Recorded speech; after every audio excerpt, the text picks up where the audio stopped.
আলী আর রহস্যময় লোকটা দুজনে নিশ্চুপ হয়ে গেল। গাধা দুটো অস্থির হয়ে ডাকছে। লোকটা দ্রুত উঠে দাঁড়ালো, এক লাফে দরজার পাশে গিয়ে দেয়ালের সঙ্গে পিঠ ঠেকিয়ে দাঁড়ালো। তার হাত তখন কোমরের চাকুতে। আলী ফিসফিস করে বলল, কে হতে পারে? যদি নগররক্ষী হয় তাহলে বলবে তুমি একাই থাকো এই ঘরে। সাবধান, আমার কথা ভুলেও বলবে না। আলীর বুক ধরফর করছে। পায়ের শব্দটা আরো কাছে এলো। দরজায় কড়া নাড়ার শব্দ। আলী সাহস সঞ্চয় করে দরজার কাছে গেল।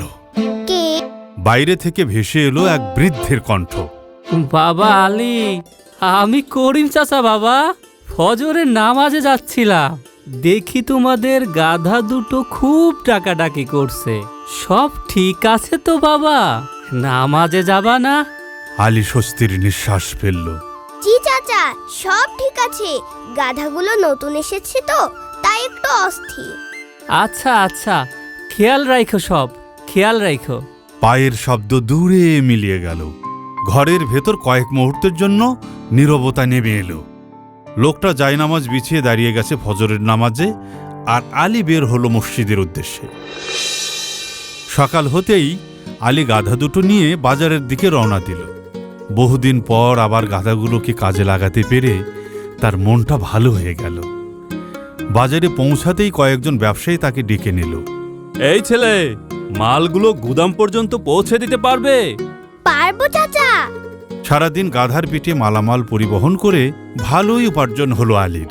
একজন কাঠমিস্ত্রির কাছ থেকে সে পুরনো গাড়ির একজোড়া নতুন চাকা কিনল।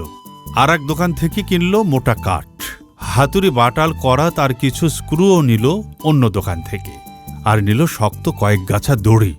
গাধার গাড়ি তৈরি সব সরঞ্জাম গাধার পিঠে তুলে বাড়ির দিকে রওনা দেবে, ঠিক তখনই কানে এলো আওয়াজটি। জরুরি এলান,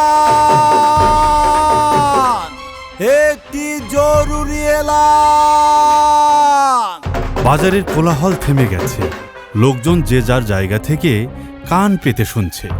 একজন ঘোষক উচ্চস্বরে ঘোষণা করছে, দুজন ঢোলবাদক তার ঘোষণা শেষে উচ্চ আওয়াজে ঢোলের শব্দ করছে।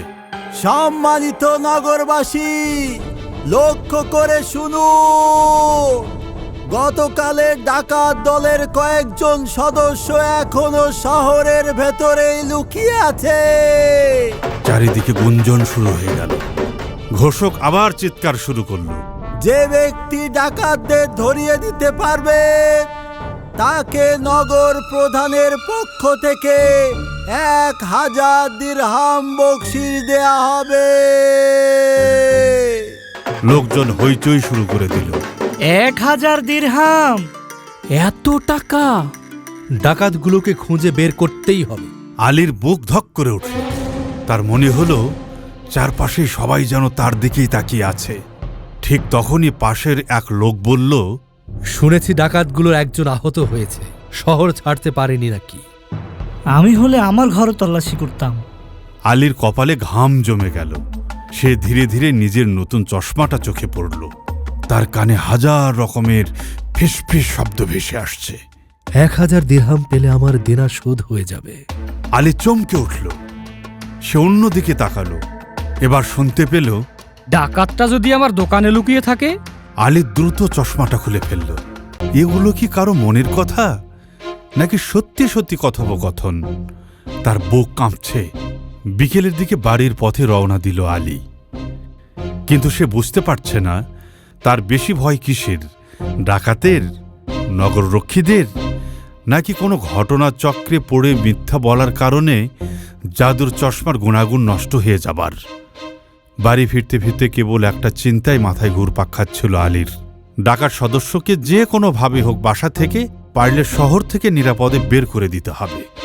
বন্ধুরা, ডাকাত কি নিরাপদে শহর থেকে বের হতে পারল?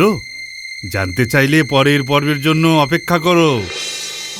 চশমা জাদুর, চশমা জাদুর, চশমা জাদুর চশমা। আলীর চোখে চশমা দেখে চিন্তিত কেন হলো? চশমা চশমা জাদু চশমা জাদু চশমা জাদু চশমা জাদু চশমা জাদুর চশমা